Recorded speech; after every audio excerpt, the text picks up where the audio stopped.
이제 3일 후면은 성탄절이죠. 전 세계적으로 교회는 12월 25일을 성탄절로 지키고 있고 신자들뿐만 아니라 불신자들까지 이 성탄절을 거룩한 날이라고 하면서 함께 기뻐하며 즐거워하고 있습니다. 여러분, 예수님께서 언제 탄생하셨다고 믿고 있습니까? 주후 영년 12월 25일인가요? 그러나 주님이 태어나신 해가 정확하게는 주전 4년입니다.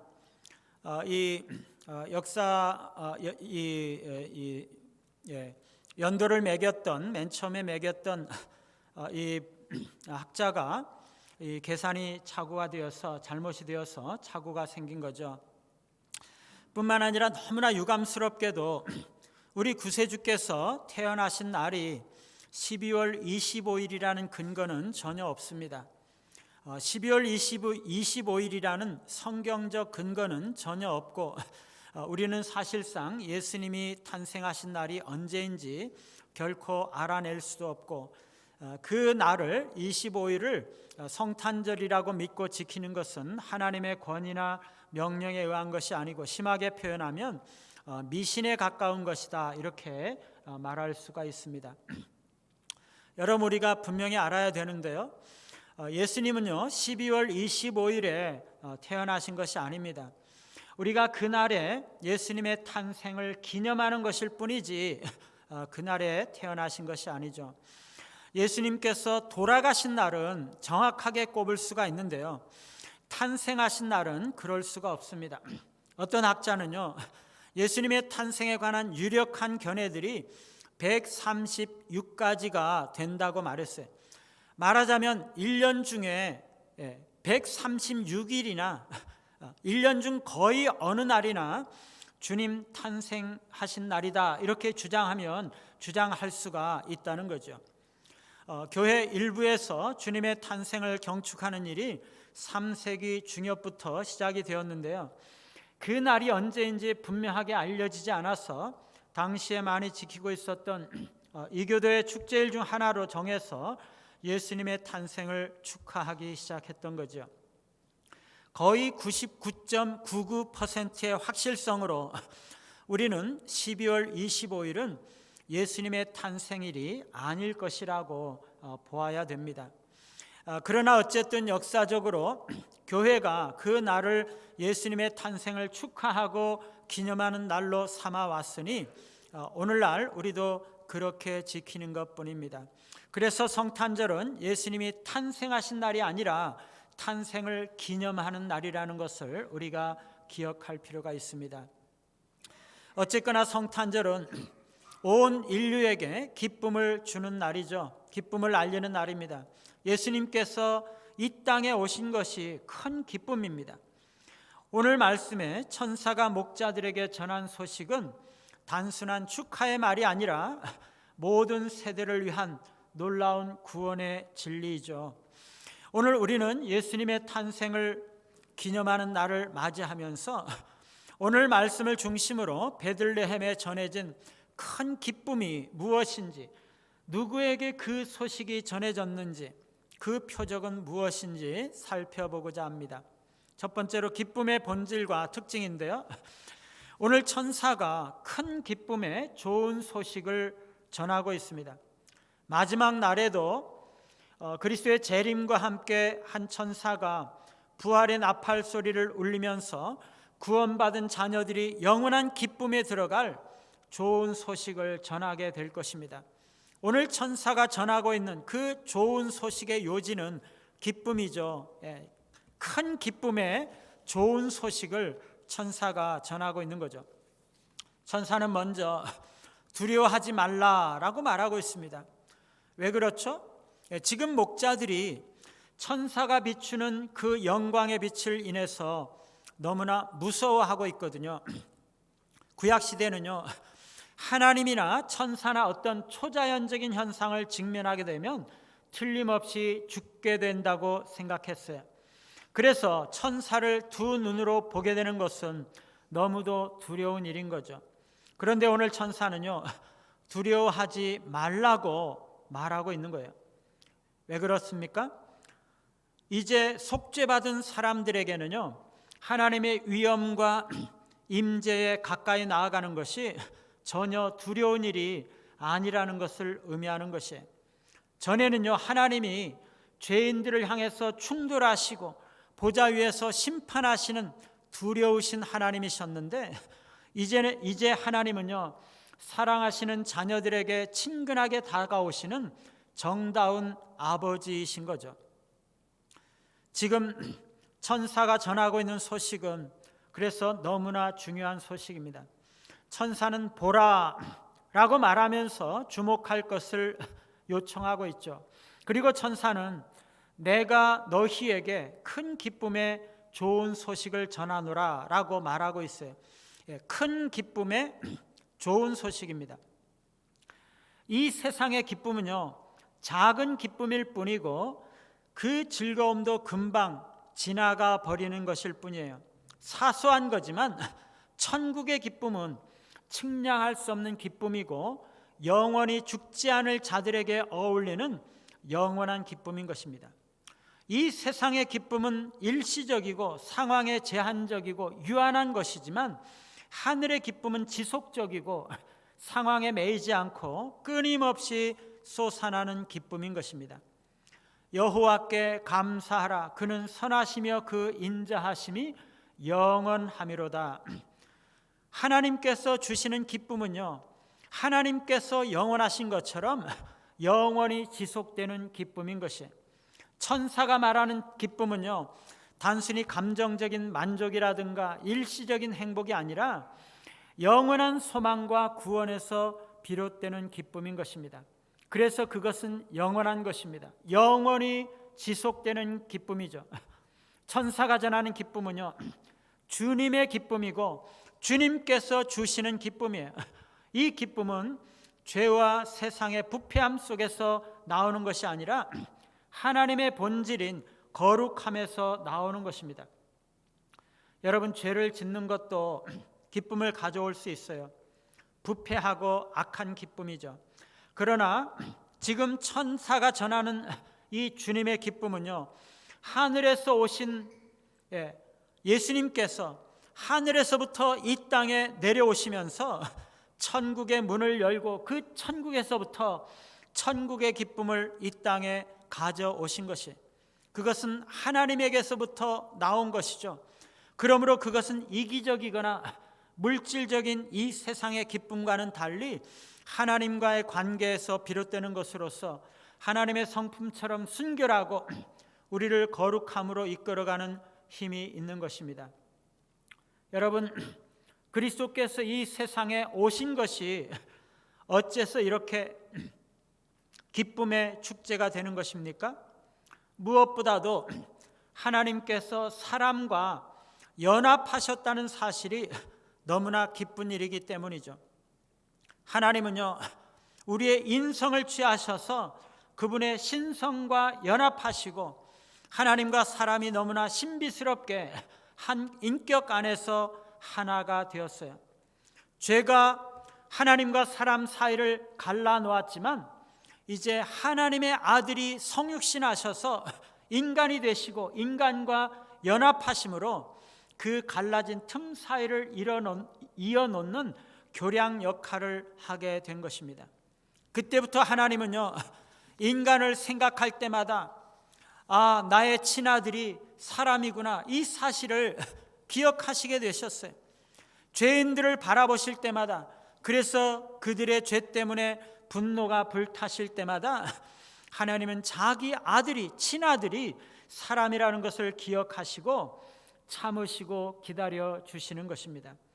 서로 원수가 되었던 하나님과 인간이 이제 성육신으로 말미암아 서로 화해할 수 있는 가능성이 열리게 된 것입니다. 뿐만 아니라 예수님의 탄생은요, 오래전부터 하나님께서 약속하시고 예언하신 것을 성취하는 것이기 때문에 기쁨의 이유가 되는 것이에요. 하나님은요, 인류의 첫 조상인 아담과 하와가 타락하고 나서 그 두 사람에게 장차 구원자가 여자의 후손으로 나타나서 뱀의 머리를 상하게 할 것이라고 약속해 주셨어요. 그리고 하나님은요, 믿음의 조상인 아브라함에게 너의 씨로 인해서 땅의 모든 족속이 복을 받을 것이다 라고 약속하셨어요. 뿐만 아니라 하나님은 다윗에게 너의 후손이 영원한 왕으로서 온 세상을 다스리고 구원하고 다스리게 될 것이다 라고 약속해 주셨어요.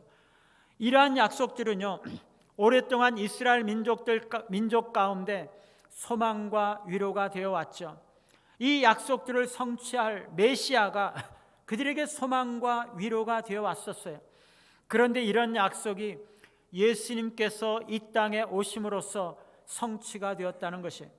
아담과 하와에게 약속하신 여자의 후손이 예수님이시고요, 아브라함에게 약속하신 모든 족속에게 축복을 가져오는 아브라함의 후손이 바로 예수님이시고요, 다윗의 자손으로서 영원히 세상을 통치할 왕이 바로 예수님이세요. 그 전에도 하나님께서는요, 여러 번 이 땅에 오신 적이 있으시죠. 하나님은요, 사람들이 바벨에서 하나님의 명령을 거스려서 탑을 쌓고 우리 이름을 내고 흩어짐을 면하자라고 했을 때 이 땅에 내려오셔서 그들을 심판하시고 그들의 언어를 혼잡하게 하신 적이 있으세요. 그리고 하나님은요, 아브라함에게 새 천사로 나타나셔서 죄악에 빠진 소돔과 고모라를 심판하시고 불과 유황으로 그 도시들을 멸망시키셨어요. 그리고 하나님은 시내산에 강림하셔서 온 땅을 흔드시며 율법을 선포하셨죠. 율법이 선포될 때 온 땅이 흔들리고 연기가 날 정도였다라면 율법의 위반을 심판하실 때에는 온 땅이 녹아내리지 않겠습니까? 하나님은요, 두려운 하나님, 심판하시는 하나님이셨어요. 그러나 이제는 그 복수와 심판의 천사로 오시는 것이 아니라 자비의 하나님으로 임하시는 것이에요. 전에는요, 하나님께서 심판자로 오시고 죄를 징벌하러 오셨어요. 그런데 이번에는 하나님께서 심판자가 아니라 구원자로 오신 거죠. 주님은 두 손에 천둥과 번개를 가지고 오신 것이 아니에요. 엘리야 때처럼 하늘의 불을 가지고 이 땅에 내려오신 것이 아니에요. 그렇게 하실 수도 있으셨지만 주님은 양손에 사랑과 은총의 선물을 가득 안고 오신 것이죠. 그러니 우리가 기뻐할 수가 있는 것입니다. 그렇게 오시고서는 때가 되자 예수님께서 이 땅에 오신 목적대로 우리를 대신하여 고통받으시고 십자가에 못 박혀 죽으심으로써 죄를 용서하시고 하나님과 화해할 수 있는 길을 여신 거죠. 그래서 우리는 하나님과의 관계가 회복이 되고 천국의 기쁨을 영원히 맛볼 수 있게 되는 것입니다. 예수님께서 오시면요, 십자가에 죽으시기 위한 것이에요. 예수님께서 오셔서 십자가에 죽으셔야 속죄가 되고 구원이 되는 거죠. 우리가 하나님과 막혔던 담이 허물어지고 우리 서로 간에 막혔던 담이 허물어지고 우리가 하나님과 하나 되고 우리가 서로 하나 되는 것입니다. 이렇게 예수님은 인간의 죄로 인해서 하나님과 깨어진 관계, 그것을 회복하시고 우리 서로 간에 깨어진 관계, 그것을 회복하시기 위해서 이 땅에 오셔서 아기 예수로 오셨기 때문에 그분의 오심이 우리의 기쁨이 되는 것입니다. 우리의 기쁨은 하나님과 회복된 관계에서부터 나오는 것입니다. 우리가 서로 관계를 회복하고 하나가 될 때 거기서부터 기쁨이 나오는 것입니다. 많은 사람들은요, 성탄절이 되면 구주 탄생을 기억하고 기쁨을 나타내는 척 할 사람도 많이 있을 것입니다. 그러나 그들은 구주 자신 안에 있는 기쁨을 찾지는 않는 것이죠. 기쁨은요, 주님 안에 있는 것이고 주님의 속죄와 화해 안에 있는 것입니다. 오늘 말씀 두 번째로 기쁨이 누구에게 주어졌는가? 기쁨의 소식은 누구에게 전해졌는가 하는 것입니다. 천사는 큰 기쁨의 좋은 소식을 너희에게 전하노라 라고 말하고 있습니다. 큰 기쁨의 좋은 소식을 제일 먼저 받은 사람들은 목자들이었습니다. 사랑하는 여러분, 그 기쁨의 소식이 바로 우리에게서부터 시작되어야 하지 않겠습니까? 예수님께서 태어나시고 피 흘리시고 죽으신 일이 바로 우리 한 사람 한 사람을 위한 것이 아니라면 주님의 오심은 우리와는 무관한 거지요. 주님이 오신 기쁜 소식은 우리와는 무관한 것입니다. 그런데 어떤 사람은요, 나도 그런 기쁜 소식을 받을 수 있을까 두려워합니다. 어떤 사람은 그렇게 말할지 몰라요. 나는 너무나 가난한데요. 목자들도 너무나 가난한 자들이었어요. 가난한 자들도 기쁜 소식을 받을 수 있는 것입니다.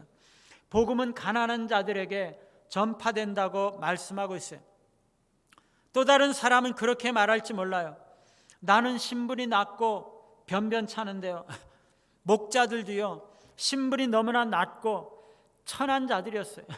사람들은 그들을 알아주지 않았어도 하나님은 그들을 알아주셔서 그들에게 복된 소식이, 기쁜 소식이 전해졌던 거지요. 또 어떤 사람은 이렇게 말할지 모릅니다. 나는 지은 죄가 많고 너무나 나쁘게 살아왔어요. 우리 주님은요, 세리와 죄인의 친구가 되셨어요. 아무리 죄가 많아도, 아무리 큰 인생의 실패를 경험했다 할지라도 그것이 주님의 복된 소식과 그 기쁨을 받지 못하게 막을 수는 없는 것입니다. 사랑하는 성도 여러분, 하나님은 사람의 외모를 보지 않으세요. 사람의 조건과 외모로 인해서 구원과 기쁨의 기회를 박탈하지 않으신다는 거죠. 혹시 어떤 사람은 자신의 죄로 인해서, 혹은 자신의 부족함으로 인해서, 혹은 인생에 자신이 당한 큰 고난과 어려움으로 인해서, 혹은 자신이 가지고 있는 어떤 열등감이나 비천한 신분이나 출신 때문에 이 기쁨과 이 구원이 과연 나에게도 주어지는가 의심할 수가 있어요. 그러나 하나님은요, 누구도 제외하지 않으세요. 오히려 하나님은 죄인을 부르시고 낮은 자들을 들어서 사용하시는 분이세요. 누구에게나 기쁨의 소식이 전해질 수가 있는 것입니다. 마음을 열고 주님께 나아가기만 하면 기쁨을 만끽할 수가 있는 것이죠. 또한 천사는요, 너희에게 전하는 이 큰 기쁨의 좋은 소식이 온 백성에게 미칠 것이라고 말했어요. 여기서 온 백성이라는 것은 유대 민족을 말하는 거죠. 유대인들에게 큰 기쁨의 좋은 소식이 전해질 것이라는 말이에요. 유대인들은요, 하나님의 선택받은 백성들이었지만 로마의 압제 아래서 하나님의 약속이 더 이상 유효하지 않고 하나님의 축복에서 멀어졌다고 느꼈을 수 있어요. 더구나 유대 사회 내부에 종교적인 사회적인 갈등으로 말미암아 하나님의 축복이 특정한 집단에게만 주어졌다고 오해할 수도 있어요. 특별히 율법을 잘 지키지 못하는 사람들은요, 자신들이 하나님의 구원의 대상이 아니라고 생각할 수도 있었어요. 그러나 예수님이 오심으로 전해지는 큰 기쁨의 좋은 소식은요, 그런 모든 차별과 한계를 뛰어넘어서 유대의 온 백성에게, 모든 백성들에게 전해지는 것이었습니다. 유대인들에게는 누구에게나 이 기쁨이 열려 있었던 것이에요. 그런데 여러분, 유대인들은요, 자기 땅에 오신 그들의 왕 예수 그리스도를 기뻐하지 않았어요. 그리고 그들은 메시아 그리스도를 십자가에 못 박아 죽이고 그리스도의 구원과 기쁨을 거절했어요. 그런데도 그 유대인들은 그리스도의 구원의 기쁨에 참여할 수 있을까요? 너무나 유감스럽게도 유대인들은 메시아를 죽인 자라는 이유 때문에 전 세계적으로 배척을 받고 경멸을 당하고 핍박을 받아왔어요. 전쟁을 통해서 엄청난 학살과 살육을 당했었죠. 심지어 교회 안에서도요, 역사적으로 얼마나 유대인들을 경멸해 왔는지 몰라요. 그런데 여러분, 참된 그리스도의 교회는요, 그들을 사랑하며 그들에게 그리스도의 복음을 전해 주어야 하는 것이, 그들이 비록 그리스도를 십자가에 못 박아 죽였지만 그리스도의 구원을 그들에게 전해 주어야 하는 것이, 사도 바울은요, 그들이 민족적으로 회복될 날이 있을 것이라는 하나님의 약속을 선포했어요. 이방인들을 위해서 처음에 하나님의 복음을 전해 주었던 그 유대인들, 온 세계를 위해서 하나님의 말씀을 간직하고 메시아를 기다리며 하나님의 약속을 기다려온 그들이 이제 다시 그리스도께로 모일 날이 올 것이라고 하나님은 말씀하세요. 그들이 회복되지 않으면요, 교회가 완전해질 수가 없어요. 선택받은 민족 유대인들의 죄악으로 인해서 그들에게 재앙이 닥쳤다 할지라도 마침내 가장 부요한 축복이 그들을 기다리고 있다는 것이, 유대인들에게도 여전히 기쁨은 열려 있는 거죠. 그래서 이 세상의 어떤 민족도 그리스도의 구원과 기쁨에서 배제되지 않습니다. 그들이 어떤 민족이건 어떤 악한 일을 했건 배제되지 않는 것입니다. 뿐만 아니라 천사는요, 14절에 보면 땅에서는 기뻐하심을 받은 사람들 중에 평화로다라고 선포하고 있어요. 복음의 기쁜 소식은 온 세상 사람들, 모든 민족들에게 전해진다는 거죠. 너무나 놀라운 것은요, 복음이 전해질 때마다 그리스도인이 아닌 사람들에게도 축복이 임한다는 것이에요. 그리스도의 복음이 전해지는 곳마다 거기 모든 사람들에게 하나님의 은혜와 축복이 나타나는 것이에요.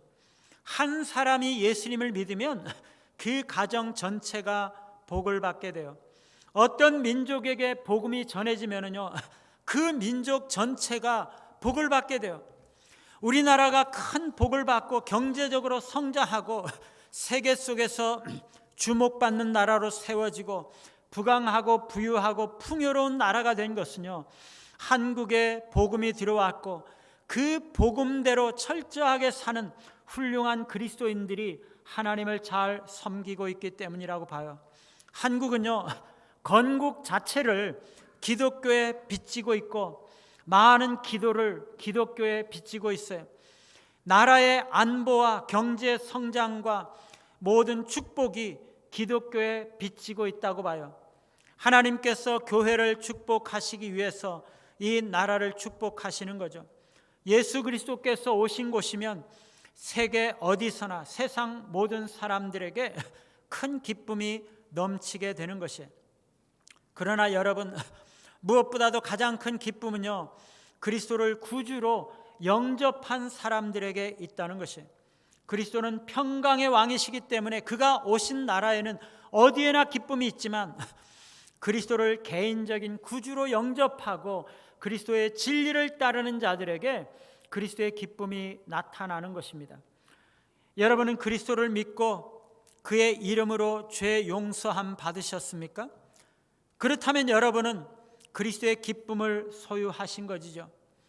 여러분 그리스도를 의지하고 그분을 따르는 삶을 살아가고 있습니까?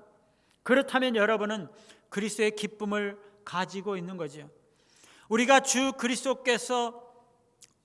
그리스도께 우리 자신을 굴복시킬수록 우리는 더욱더 그리스도를 알게 되고 더욱더 그분과 같이 변화가 되고 더욱더 큰 기쁨과 행복을 맛보게 되는 것이, 그리스도 안에 기쁨이 있는 것이, 그리스도를 가장 닮은 사람이 가장 많은 기쁨을 소유하는 것입니다.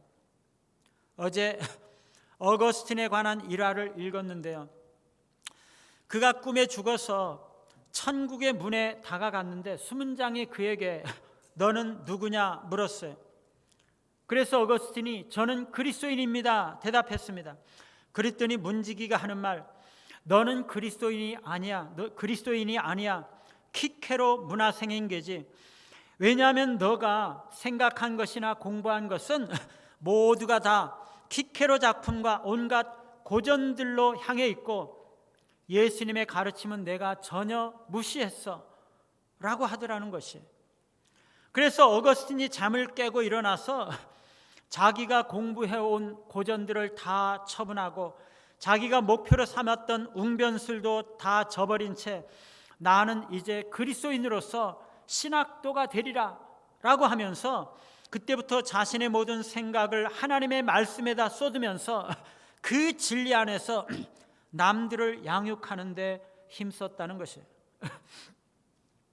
며칠 전에 아들이 왔습니다. 영국에 있던 아들이.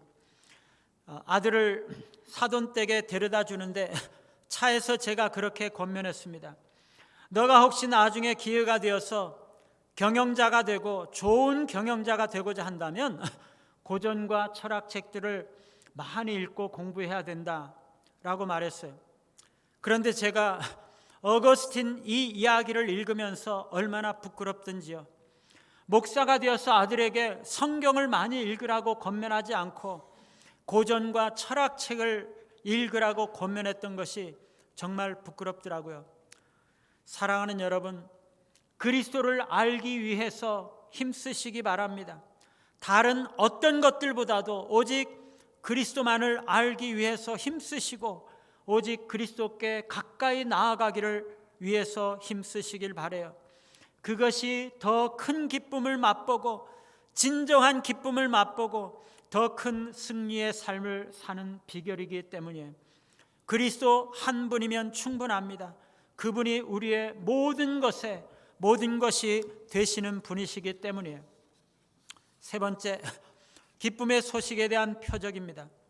천사는 너희가 가서 강보에 쌓여 구유에 뉘어 있는 아기를 보리니 이것이 너희에게 표적이니라 라고 말했습니다. 목자들은 표적을 구하지 않았지만 천사는 그들에게 표적을 주었습니다. 천사가 제시한 표적은 매우 구체적이고 단순했어요.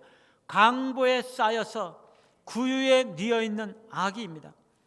인간적으로 볼 때는요, 너무나 초라하고 왕의 탄생, 메시아의 탄생과는 너무나 거리가 멀어 보였습니다. 하지만 하나님은요, 이러한 겸손하고 비천한 모습 속에서 온 세상의 구원을 시작하신 것입니다.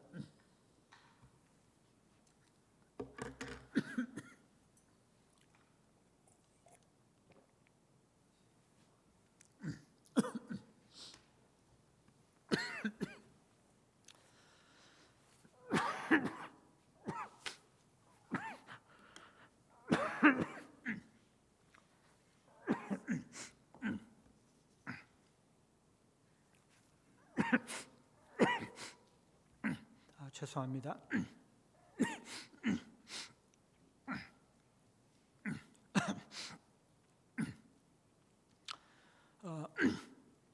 여러분, 온 세상을 구원할 메시아 왕이 태어나는 것이라면 헤롯 궁전이나 로마 황제의 궁전에서 왕이 태어나야 하지 않겠습니까? 그런데 기쁜 소식으로 오는 아기에게 그러한 세속적인 권력의 모습은 전혀 없었습니다. 온 세상을 통치할 왕이 오시는 거라면 강력한 군대가 있어야 되지 않을까요? 세상 사람들은요, 강한 나라를 만들기 위해서 수많은 군대를 키우고 강한 통치자를 만들기 위해서 수백만 명의 훈련되고 무장된 사람들을 동원하고 수많은 무기들을 갖추겠지만 천사가 전하는 구원의 기쁜 소식은 그런 세상적인 기준과는 전혀 다른 방향으로 주어졌어요. 우리 주님은요, 내 나라는 이 세상에 속한 것이 아니라고 말씀하셨어요. 세속적인 권력이나 강한 군대가 참된 기쁨의 근원이 될 수는 없어요. 그런 것은 기쁨의 표적이 아닌 거죠. 메시아가 탄생한 베들레헴 마국간에 어떤 세상의 찬란함이나 화려함도 없었어요. 왕의 탄생이라면 화려한 의식이나 큰 축제가 따를 것 같지만 예수님의 탄생은 가장 소박하고 조용하게 이루어졌습니다. 거기는 왕관이나 고급 비단이나 화려한 궁전이 없었어요. 화려한 침실이나 침대가 있었던 것도 아닙니다. 다만 광목으로 된 포대기 기저귀에 쌓여서 말 구유에 뉘어 있을 뿐이었죠. 제가 대학생 때 성탄절 즈음에 주일 예배 조금 일찍 나가서 미리 기도하는 동안에 하나님의 아들, 하늘의 왕자이신 그분이 하늘 영광 버리고 이 땅의 가장 낮은 마구간에 말 구유에 태어나셨구나 하는 것을 생각하면서 그것이 마음에 와 닿으면서 얼마나 펑펑 울었는지 모릅니다. 주님께서 우리를 위해서, 우리 가난하고 초라한 낮은 자들을 위해서 높고 높은 하늘 영광 버리시고 낮고 낮은 천한 마구간에 말 구유에 오신 거죠. 세상적인 화려함이 기쁨의 근원은 아닌 것입니다. 낮고 천한 자들, 소박한 자들에게도 진실하게 주님께 나아가 경배하는 자에게 기쁨이 주어지는 것이에요. 뿐만 아니라 베들레헴에는요, 부유함이라는 것도 없어요. 세상 사람들은 부유와 재물을 축복의 상징으로 여기면서 자랑하지만 주님 오실 때에는 전혀 딴판인 가난함과 소박함 뿐이었습니다. 그 모친은 비단 옷도 보석도 없는 평범한 여인이었고 그 부친은 가난한 목수였을 뿐입니다. 예수님은 평생 가난한 환경에서 사시고 평생 동안 물질적인 풍요와는 거리가 먼 삶을 사셨습니다. 세상적인 부유함은 참된 기쁨의 표적이 아닌 것입니다. 가난할지라도 그리스도를 의지하는 진실한 신앙이 그리스도의 기쁨을 누리게 하는 거죠. 사랑하는 성도 여러분, 물질적인 소유와 풍요에 우리의 진정한 기쁨이 있는 것이 아닙니다. 우리의 황금에 우리의 참 기쁨이 있는 것이 아니에요. 예수님만이 우리의 기쁨이시고 영적인 참된 부유함이 되시는 분이세요. 사랑하는 여러분, 세상 사람들은요, 세속적 권력과 화려함과 물질적인 부유함을 통해서 평안과 기쁨을 얻으려고 하지만 그것들은 결코 영원한 만족, 참된 만족, 진정한 기쁨을 줄 수가 없어요.